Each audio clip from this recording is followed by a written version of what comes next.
ជំរាបសួរបងប្អូនអរគុណចាំមេរៀននេះយើងធ្វើការបន្ថែមពីរបៀបការដាក់ auto reply comment ទៅលើ post របស់យើងចាំមេរៀនមុនយើងបានរៀនហើយពីរបៀបការដាក់នៅពេលដែលភ្ញៀវគាត់ចូល page របស់យើងតាមរយៈប៊ូតុង send message បែបនេះយើងកំណត់ដឹងយើងរួចរៀនរួចហើយពីរបៀបការដាក់លក្ខខណ្ឌនៅពេលដែលភ្ញៀវគាត់ចុចមកតាមប៊ូតុង send message យើងធ្វើការឆ្លើយតបយ៉ាងម៉េចទៅឲ្យគាត់ហើយមេរៀនមុនបន្តទៀតគឺយើងបានរៀនហើយពីរបៀបការដាក់ keyword នៅពេលដែលភ្ញៀវគាត់ឆាតមកដាក់ក្នុងនៅពេលគាត់មានសំណួរសួរយើងឬក៏ពេលមួយហ្នឹងឲ្យ system យើងធ្វើការចាប់ keyword យើងធ្វើការឆ្លើយតបជាមួយគាត់ក៏យើងបានដាក់រួចហើយអញ្ចឹងតើតើជាមួយមេរៀននេះយើងសិក្សាបន្ថែមទៀតពីរបៀបការដាក់ comment នៅពេលដែលយើងចូលទៅ comment ហើយចង់ឲ្យ page របស់យើងហ្នឹងធ្វើការឆ្លើយតប comment ទៅតាមឆ្លើយតប comment បន្ទាប់ហើយយើងធ្វើការទាញគាត់ចូលក្នុងប្រអប់សាររបស់យើងអញ្ចឹងអតិរឿងជាក់ស្ដែងខ្ញុំបានទីហោះនេះអ្នកនរគ្នាឲ្យមើលអញ្ចឹងគឺខ្ញុំចូលទៅ comment ប៉ុន្តែអ្វីខ្ញុំ comment ហ្នឹងគឺអត់បានឆ្លើយតបទេដោយសារខ្ញុំទៅបានកំណត់ណាអញ្ចឹងមេរៀននេះយើងសិក្សាបន្ថែមទៀតពីរបៀបការចូលទៅកំណត់ comment នឹងឯងអញ្ចឹងតើតើជាមួយការកំណត់ comment គឺយើងមាន3របៀបតែទី1យើងកំណត់កុសផុសទាំងអស់តែម្ដងកុសផុសទាំងអស់ឲ្យថា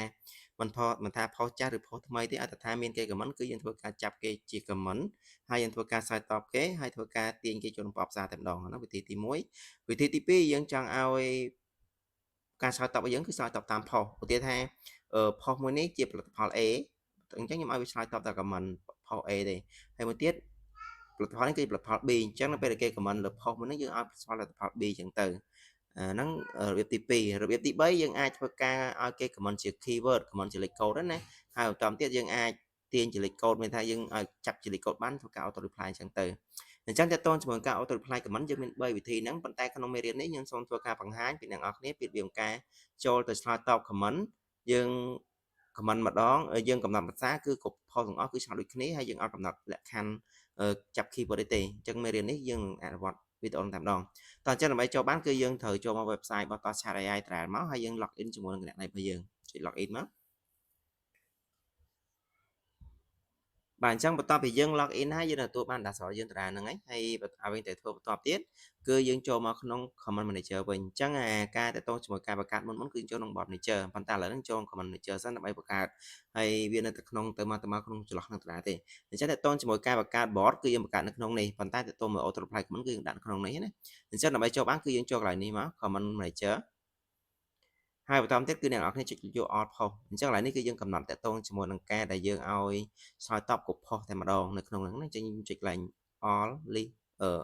alt post list បាទអញ្ចឹងបន្ទាប់យើងចូលមកហើយអ្វីទៅឃើញគឺយើងមាន page 2 page ហ្នឹងគឺយើងបានភ្ជាប់ពីមុនណាបើថាអ្នកនរគ្នាភ្ជាប់តែ page 1យើងចេញតែ page 1ប៉ុន្តែអ្នកនរគ្នាភ្ជាប់ page 2យើងចេញ page 2ហើយអ្នកនរគ្នាភ្ជាប់ page 3យើងចេញមក list តាមលេខរៀងអញ្ចឹង1 2 4 5អញ្ចឹងទៅអញ្ចឹងវាជាជំរើសអ្នកនរគ្នាបានភ្ជាប់ណាហើយកញ្ចប់នឹងទាំងអស់គឺជាកញ្ចប់យើងបានជ្រើសរើសអញ្ចឹងឥឡូវខ្ញុំសូមធ្វើការលើ page មួយណាគឺយើងត្រូវធ្វើចុចលើ page មួយហ្នឹងណាអ្នកនរគ្នាចំណាំផងណាមានថាឥឡូវឧទាហរណ៍ខ្ញុំធ្វើលើ page មួយនេះគឺខ្ញុំត្រូវចុចលើ page ហ្នឹងបើសិនខ្ញុំធ្វើលើ page មួយនេះគឺចុចលើ page នេះ page មួយនេះណាបាទអញ្ចឹងឥឡូវយើងអ្វីបង្ហាញគឺបង្ហាញលើ page មួយនេះអញ្ចឹងនៅក្នុងនេះអ្វីដែលអ្នកនរគ្នាត្រូវធ្វើអញ្ចឹងនៅក្នុងហ្នឹងគឺយើងបើកលើ page របស់យើងហើយបន្តមកទៀតកន្លែងមុខងារគឺមាន2ទី1គឺយើងកំណត់ឲ្យវា auto reply comment គ្រប់ page ទាំងអស់តែម្ដងហើយ comment នេះគឺយើងសម្រាប់ធ្វើការឲ្យ page យើងរបស់យើងទៅ share ហើយទៅ like អាហ្នឹងចាខ្ញុំបង្ហាញតាមក្រោយអញ្ចឹងមេរៀននេះខ្ញុំធ្វើការបង្ហាញពីរបៀបការដែលយើងចូលទៅដាក់ឲ្យវា auto reply comment គ្រប់ post តែម្ដងហើយនេះគឺជា post ដែលយើងបានកំណត់មកបើយើងបានផុសហើយណាអញ្ចឹង system យើងចាប់មកឃើញចំនួនផុសគឺយើងមានប្រព័ន្ធនឹងផុសគឺយើងចាប់បានអញ្ចឹងណាបាទហើយខាងក្រោមនេះគឺជាទិន្នន័យ Interior Report អញ្ចឹងអាហ្នឹងខ្ញុំលម្អិតតាមគ្រប់ដូចគ្នាដែរអញ្ចឹងមេរៀននេះអ្វីយើងត្រូវចូលធ្វើនោះគឺយើងចុចកន្លែងនេះមកយក enable full reply comment ហ្នឹងមកយើងចុចលើវាអញ្ចឹងនៅក្នុងនេះអ្វីដែលអ្នកនរគ្នាត្រូវធ្វើគឺយើងចូលមកកន្លែងនេះគឺយើងបើក yes ហ្នឹងគឺមានន័យថាសម្រាប់នៅពេលដែលអតិថិជនគាត់ comment មិនថាគាត់ដូចថាគាត់ comment ច្រើនដងយើងធ្វើការឆ្លើយតបច្រើនដងដូចគ្នាដូចជាថាអតិថិជនមួយគាត់ comment លើ post ហ្នឹងអញ្ចឹងឬក៏អាចថានិយាយពេល live ចុះអញ្ចឹងពេល live ធម្មតាគេបើសិនបើកាន់ថាភ្ញៀវគាត់ឆាតមកច្រើនដងធម្មតាពេល live យើងឲ្យគាត់លេខកូដមែនទេអញ្ចឹងលេខកូដអញ្ចឹងបើសិនបើកាន់ថាយើងឲ្យគាត់ឲ្យតែថាគាត់ comment យើងធ្វើការឆ្លើយគាត់ comment 10ដងឆ្លើយ10ដងប៉ុន្តែបើសិនបើកាន់ថាយើងចង់ឲ្យគាត់ឆ្លើយតែម្ដងឯងក្នុង system ឆ្លើយតែម្ដងគាត់ comment 10ដងឆ្លើយតែម្ដងឯងអញ្ចឹងយើងបិទកន្លែងនេះមកអញ្ចឹងមានថា system នៅពេលដែលគាត់យើង filter យើង system ចាប់បានថា user ហ្នឹងគាត់បាន comment លើហ្នឹងម្ដងហើយអញ្ចឹងវាឆ្លើយតែម្ដងទោះគាត់ comment 10ដងវាឆ្លើយតែម្ដងដែរប៉ុន្តែถ้าយើងបើកអញ្ចេះមានថាឲ្យគាត់ comment ទាំងប្រមាណយើងឆ្លើយតបតែប៉ុណ្្នឹង comment ទាំង100ឆ្លើយតបទាំង100អត់ខ្វល់គាត់ comment អីចាប់បានគឺ comment ទាំងអស់អញ្ចឹងណាចឹងឡើយនេះយើងបើកទៅយើងមិនចាំបិទទេតែចង់បិទក៏បិទទៅតែជា option នេះហើយកន្លែងនេះគឺយើងត្រូវតែបើកហើយតមកទៀតកន្លែងនេះអញ្ចឹងនៅពេលដែលកន្លែងនេះយើងចុច like ដើម្បីថាគេ comment ហ្នឹងចុច like តែម្ដងហើយកន្លែងនេះយើងចង់តែនៅពេលដែលគេ comment ហើយយើងឆ្លើយតប comment ហើយយើង hit comment គេចោលអត់ចង់ឲ្យភ្ញៀវឬក៏យើងអត់ចង់ឲ្យអ្នកផ្សេងមកឃើញអ្នក comment របស់យើងអញ្ចឹងណាអញ្ចឹងចង់ hit ក៏ hit បានដែរតែយើងអត់ hit មកទីកន្លែងហ្នឹងខ្ញុំក៏អត់ recommend នឹង hit ដែរព្រោះយើងពេលខ្លះយើងចង់ឲ្យឃើញអតិថិជនផ្សេងឃើញគេ comment ដែរអញ្ចឹងណាហ្នឹងហើយហើយបន្តមកទៀតកន្លែងនេះគឺយើងកន្លែងមានពីរ option ហ្នឹងណា option ទី1យើង tick យក all អញ្ចឹងមានថាយើងឆ្លើយតបគ្រប់ keyword ទាំងអស់ហើយកន្លែងនេះគឺយើងឆ្លើយតបតាម keyword តាមហ្នឹងចាំខ្ញុំរៀនតាមក្រោយបង្ហាញតាមក្រោយអញ្ចឹងមេរៀននេះអ្វីយើងប្រើគឺប្រើតែប៉ុណ្ណឹងអញ្ចឹងតើតើជាមួយអ្វីយើងចូលកំណត់គឺទី1កន្លែងនេះយើងបើកមកបើកាលណាយើងចង់ឲ្យវាឆ្លើយតបម្ដងទៅយើងបិទហើយកាលណាយើងចង់like របស់គេយើងបើកទៅតែខ្ញុំ recommend ហ្នឹងបើក3ហ្នឹងទៅហើយអានេះបើយើងចង់លាក់ក៏លាក់ទៅមិនថាពេលដែលគេ comment ហើយយើងឆ្លើយតប comment ហ្នឹងយើងលាក់អត់ឲ្យអ្នកផ្សេងមកឃើញនេះប៉ុន្តែអានេះយើងមិនចាំបើកក៏បានដែរយើងមិនចាំបិទក៏បានដែរអញ្ចឹងណាតែចាំបិទក៏បិទទៅប៉ុន្តែពីខ្ញុំ recommend ទៅយើងមិនចាំបិទទេហើយកន្លែងនេះយើងដាក់ចំណងជើងអញ្ចឹងកន្លែងនេះខ្ញុំដាក់reply comment ខ្ញុំដាក់ reply comment ទៅកន្លែងហ្នឹងអត់ធ្វើឲ្យភ្ញៀវមកឃើញអញ្ចឹងយើងអាចដាក់ចំណងជើងទៅយើងដាក់ទៅអញ្ចឹងណាបាទហើយបន្តមកទៀតកន្លែងនេះគឺយើងសរសេរពាក្យនៅពេលដែលយើងចង់ឲ្យ reply កន្លែងនេះកន្លែងនេះខ្ញុំសូមចុចលើ comment នេះអញ្ចឹងនេះគឺឆ្លើយតបចេះកន្លែងហ្នឹងមានថាយើងឆ្លើយតបជា public សិនណាឆ្លើយតបជាសាធារណៈជាសិនបន្ទាប់មកយើងទាញគេចូលប្រអប់សារអញ្ចឹងយើងចូលមកកំណត់មកកន្លែងនេះយើងកំណត់មកយើងដាក់អរគុណសរសេរមកណាហើយយើងចង់សរសេរពាក្យអីសរសេរទៅប៉ុន្តែយើងសរសេរមកឲ្យវាធ្វើមកយើងទាក់ទាញគេអញ្ចឹងទៅណាហើយកន្លែងនេះយើងមានលក្ខខណ្ឌទី1យើងចង់ដាក់ឈ្មោះគេណាយើងចង់ដាក់ last name first name យើងដាក់អញ្ចឹងទៅប៉ុន្តែឥឡូវនេះយើង tag កន្លែងនេះយើងប្រើ tag user អញ្ចឹងកន្លែងនេះខ្ញុំ recommend អ្នកគ្នាប្រើ tag user ហ្មងតែមានថានៅពេលយើងហើយយើង tag ឲ្យគេវិញឲ្យគេដឹងថាបាន reply ជាមួយគេហើយអញ្ចឹងណាបាទហើយបន្តមកទៀតដែលបងបាន comment អីចឹងទៅឥឡូវខ្ញុំសេ comment ចឹងទៅហើយសូមបងពិនិត្យក្នុងប្រអប់សារពិនិត្យក្នុងប្រអប់សារ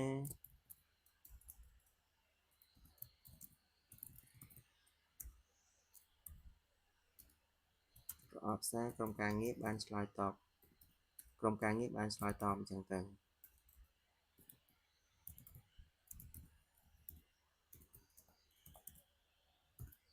អញ្ចឹងកន្លែងនេះបើសិនជាយើងចង់ដាក់អីគេដាក់ emoji ក៏យើងដាក់បានដែរណាយើងចុចកន្លែងនេះមកនេះចុចសញ្ញាបូកទេមកយើងដាក់រូបចេះមួយទៅហើយហ្នឹងហើយអញ្ចឹងហើយយើងធ្វើការ save អញ្ចឹងយើង save សិនមកណាការ save អញ្ចឹងដល់ពេលយើង save យើងបានជោគជ័យអីអញ្ចឹងខ្ញុំចូលទៅ comment សិនមកបាទអញ្ចឹងនេះគឺ comment មុនខ្ញុំមុនអត់បានអាសិថាបានឧទាហរណ៍មើលប៉ុន្តែឥឡូវនេះយើងចូលហ្មងទៅមានតែ comment នេះអត់ឆ្លើយតបទេអញ្ចឹងឥឡូវខ្ញុំចូលមក comment ខ្ញុំដាក់ hello អធិស្ឋានបាទអញ្ចឹងយើងចូលទៅ comment អញ្ចឹងនៅពេលដែល comment នេះនៅពេលដែលយើង comment ហើយអានេះគឺជា comment ដែលយើងបាន comment ណាបាទហើយបាទនេះគឺឆ្លើយតប comment របស់យើងហីអញ្ចឹង system ជនផ្ញើសារមកច្រើនឬក៏ comment ច្រើនអាចឆ្លើយតបខ្ញុំសូមបတ်តិចសិនបាទអញ្ចឹងនេះគឺជាការឆ្លើយតប comment របស់យើងនេះយើងឲ្យលោមិញគាត់ធ្វើការឆ្លើយតប comment របស់យើងអញ្ចឹងនេះយើង take ឲ្យគេវិញណាប៉ុន្តែហើយនេះគឺជាសញ្ញាដាក់ like អ្នក like យើងអ្នក like comment របស់គេដែលយើងបើកនៅកន្លែងមុននឹងមិញណាបាទប៉ុន្តែអ្វីដែលអត់ទាន់ឆ្លើយតបមានថានេះគាត់នឹងឆ្លើយតបជា comment ចេះអត់ទាន់ទាញយើងចូលក្នុងប្រអប់សារអញ្ចឹងដើម្បីកំណត់ឲ្យវាទាញក្នុងប្រអប់សារយើងចូលទៅកែក្នុង comment នេះទៀតមក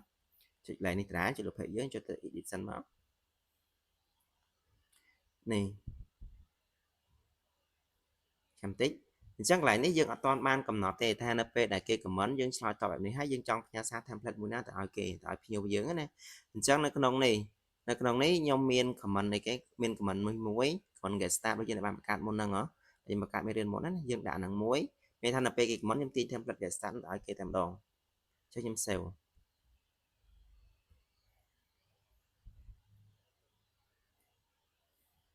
បាទអញ្ចឹងខ្ញុំចូលទៅ comment ម្ដងទៀតអញ្ចឹងមកនោះខ្ញុំ comment មិញគឺអត់ទាន់មានឃើញឆ្លើយតបក្នុងប្រអប់សារខ្ញុំទេណាបាទនេះតារាទេតឆានអាចជួយដោះស្រាយអញ្ចឹងឥឡូវខ្ញុំចូល comment ម្ដងទៀតហើយ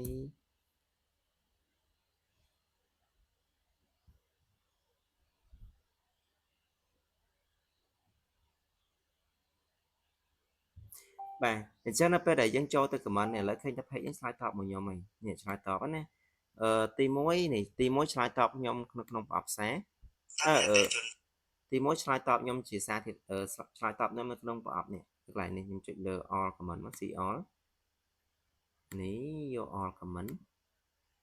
នេះអញ្ចឹងឃើញថា page ហ្នឹងនឹងធ្វើការឆ្លើយតបខ្ញុំហើយបន្តមកទៀតទាញខ្ញុំចូលក្នុងប្រអប់សារឆ្លើយតបខ្ញុំនៅក្នុងប្រអប់សារផ្ញើសារមកច្រើនឬក៏ comment ច្រើននេះឆ្លើយតបក្នុងប្រអប់សារនេះអញ្ចឹងឆ្លើយតបប្រអប់សារ1 2ថ្ងៃនេះឆ្លើយតបក្នុង comment នេះយើងអាចចុចលើនឹងមើលបាននេះយើងអាចមើលបានតិច load comment មកលើអញ្ចឹងដូចគ្នានេះឆ្លើយតប comment របស់យើងនេះបាទអញ្ចឹងអ្វីដែលឆ្លើយតបគឺយើងមានទី1ទី2កន្លែងនេះអញ្ចឹងបានន័យថាឆ្លើយតបមកយើងហើយអញ្ចឹងកន្លែងនេះនៅពេលដែលយើងចូលមកយើងកំណត់ចេះយើងចុច edit មកយើងចុច edit ណាអញ្ចឹងយើងទី1យើងធ្វើការឆ្លើយតប comment គេជា public ឬក៏ការឆ្លើយតប comment ជាសាធារណៈណាបន្ទាប់មកយើងជ្រើសរើស template មួយណាដែលយើងចង់ផ្ញើសារទៅឲ្យគេអញ្ចឹងយើងជ្រើសរើសមកហើយក្នុងលក្ខខណ្ឌបើសិនចង់ដាក់អីគេចង់ដាក់រូបភាពចង់ដាក់រូបភាពយើងដាក់កន្លែងនេះមកយើងដាក់រូបភាពអញ្ចឹងទីថាខ្ញុំដាក់រូបភាពនេះមួយទៀតហើយបាទអញ្ចឹងខ្ញុំ save អញ្ចឹងខ្ញុំចូលទៅ comment ទៀតមកខ្ញុំតេស្តខ្ញុំចូលទៅ comment ទៀតមកបាទខ្ញុំចូលទៅ comment ទៀតខ្ញុំដាក់01ទៅដើម្បីកុំឲ្យច្រឡំបាទអញ្ចឹងខ្ញុំធ្វើការ comment វិញ comment hello ហើយ01អញ្ចឹងបន្តិច page ខ្ញុំធ្វើការឆ្លើយតបមកខ្ញុំទៀតឡើយនេះអញ្ចឹងគេថា page ខ្ញុំធ្វើការឆ្លើយតបជាមួយខ្ញុំនេះឆ្លើយតបបាទហើយបន្តមកទៀតនេះអញ្ចឹងនៅក្នុង 201ក៏យើងមានការឆ្លើយតបដែរតើមានអតិជនសួស្តីអ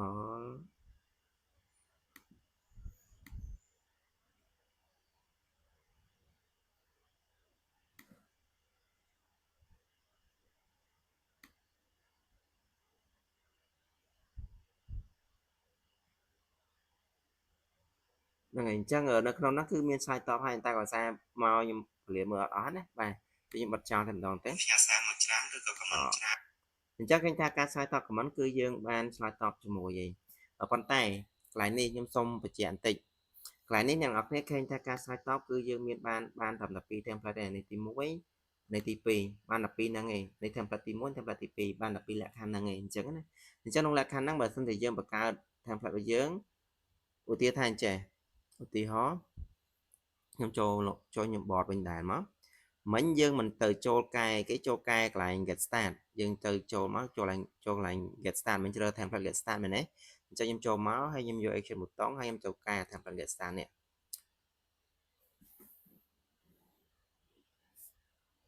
template get start នេះណាហ្នឹងហើយអញ្ចឹងយើងឃើញរបស់យើង get start យើងមិនមាន3មែនទេអានេះ1 2 3ហើយសួរថាចុះមិនក៏កន្លែងនេះមាន3ហើយហេតុអីក៏វាធ្វើការឆ្លើយតបបាន12អញ្ចឹងយើងមានបញ្ហាមែនមកតប reply ហ្នឹងណាអញ្ចឹងតើតើជាមួយកោត reply ហ្នឹងនៅក្នុង system របស់ Facebook គឺអ្វីដែល Facebook អនុញ្ញាតឲ្យគឺយើងមាន12 template ទេអានេះទី1អានេះទី2 12ហ្នឹងឯងពេលខ្លះ2ពេលខ្លះ3ប៉ុន្តែខ្ញុំ recommend អ្នកនរគ្នាធ្វើតែ2បានហើយកុំដាក់3ណាអញ្ចឹងយើងព្យាយាមច្បាច់អាទិន្នន័យរបស់យើងទាំងអស់ហ្នឹងឲ្យនៅក្នុងតែ2មកបានហើយអញ្ចឹងនៅក្នុងហ្នឹងអញ្ចឹងក្នុងលក្ខខណ្ឌចុះបើសិនជា get start ខ្ញុំមានអីគេមាន3អញ្ចឹងខ្ញុំធ្វើម៉េចអញ្ចឹងអ្នកនរគ្នាគួរតែបង្កើត flow ថ្មីមួយទៀតមកអញ្ចឹងខ្ញុំ copy ណាខ្ញុំ copy ហើយខ្ញុំអានេះកន្លែងនេះខ្ញុំដែលតែខ្ញុំសរសេរអ្នកនរគ្នាអាចសរសេរបានអញ្ចឹងខ្ញុំចុចកន្លែងនេះមកហើយខ្ញុំចូលកន្លែងនេះចូលកន្លែងនេះហើយយើងយកពាក្យ new flow ហើយបន្តមកទៀតខ្ញុំបង្កើត flow ហ្នឹងសម្រាប់តែគេសម្រាប់ auto reply comment ហ្មងមកយើងដាក់អីគេauto reply comment ហ្មងទៅមានថាយើងបង្កើត template ហ្នឹងមួយសម្រាប់តែ reply comment ទេ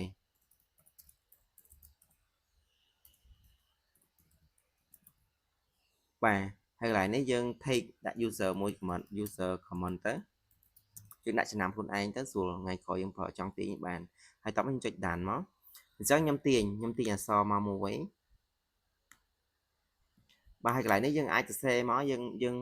យើងផាសមិនណាហើយតោះមកកន្លែងយើងដូរមកយើងដាក់អរគុណបងដែលបាន comment ជាមួយជា2យើងអាចតាមចិត្តបានយើងដាក់អ អរគុណបងអញ្ចឹងទៅ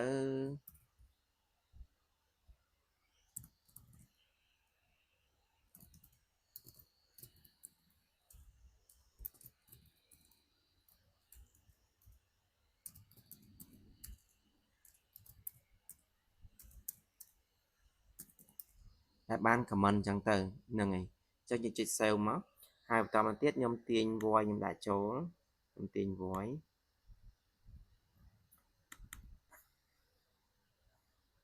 ខ្ញុំដាក់ voice មួយ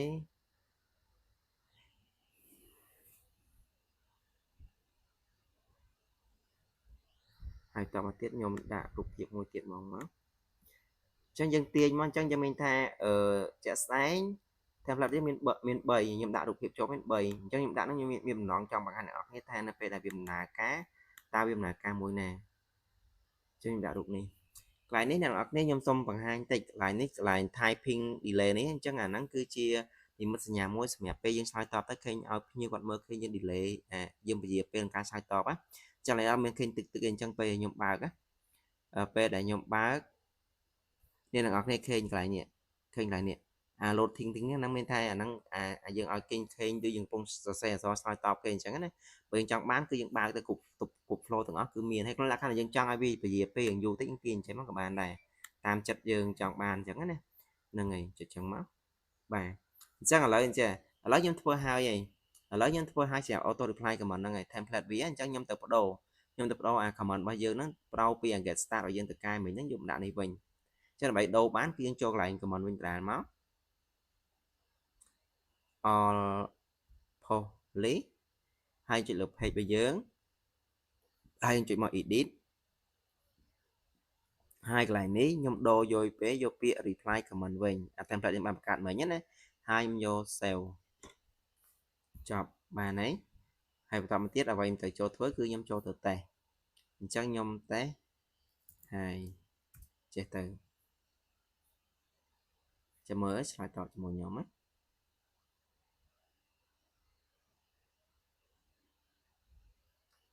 ចាំបន្តិចដោយសារតែអ៊ីនធឺណិតយើងយឺតតិច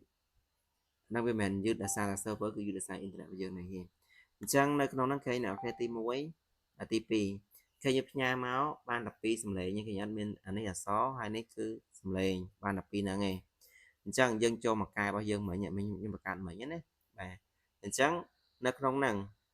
តួយើងដាក់ប្រមាណក៏បានដាក់ប្រមាណក៏វាដើរដែរនៅក្នុងហ្នឹងមានថាវាដើរតែ2ចេះទេចឹងអ្នកនរគ្នាកុំឆ្ងល់ថាចុះមិនក៏ខ្ញុំដាក់3 4មិនវាផ្ញើមកបាន12អញ្ចឹងអានេះជាគោលការណ៍របស់ Facebook ទេអញ្ចឹងយើងអាចដាក់លើហ្នឹងឯងអញ្ចឹងអ្នកនរគ្នាព្យាយាមច្បាច់នេះទិន្នន័យរបស់យើងទាំងអស់នេះ